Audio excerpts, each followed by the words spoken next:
नाश्ता विशेष रवा डोसा करण्यासाठी लागणारे साहित्य: 1 कप बारीक रवा, चवीनुसार मीठ, पाव कप दही, पाणी, अर्धा चमचा फ्रूट सॉल्ट, तेल। रव्यात दही आणि पाणी मिसळून घेत हे मिश्रण मुरवून घ्यायचं।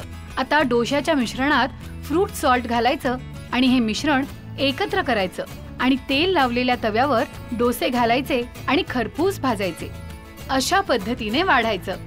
झाला आपला नाश्ता विशेष खमंग कुरकुरीत रव्याचा डोसा तयार। तर इथे 1 कप बारीक रवा घ्यायचा आहे। बारीक रवा नसेल तर तुम्ही जाड रवा पण घेऊ शकता आणि तो मिक्सर मध्ये फिरवून हलकासा बारीक करून घेऊ शकता। यामध्ये घालूयात मीठ, पाव कप दही, दही नसेल तर लिंबाचा रस किंवा ताक इथे तुम्ही वापरू शकता।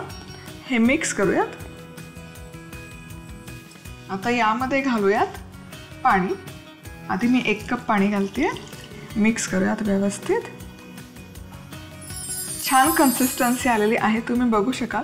पण रवा आहे, रवा मॉइश्चर ॲब्झॉर्ब करतं जसजसा वेळ जाईल।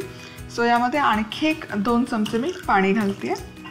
मिक्स करूयात आणि आता हे मुरण्यासाठी एक अर्धा तास आपण बाजूला ठेवूया।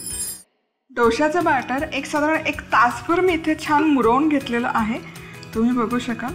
मस्त झालेलं आहे। आता यामध्ये अर्धा चमचा मी घालते फ्रूट सॉल्ट। एक पटकन मिक्स करायचं आणि आता आपण याचे डोसे घालून घेऊया। डोसे बनवण्यासाठी तवा मी गरम करून घेतला, तो ग्रीस करून घ्यायचा तेल लावून व्यवस्थित। आता तव्याच्या मध्यभागी पळीभर बॅटर घालायचं आणि हे बॅटर हलक्या हाताने छान पसरवून घ्यायचं, स्प्रेड करून घ्यायचं आणि व्यवस्थित सोनेरी रंग येईपर्यंत भाजून घ्यायचा। हलकंसं तेलही लावायचं। डोसा मस्त भाजून झालाय, तुम्ही बघू शकाल। छान जाळी पण आलेली आहे आणि आहा,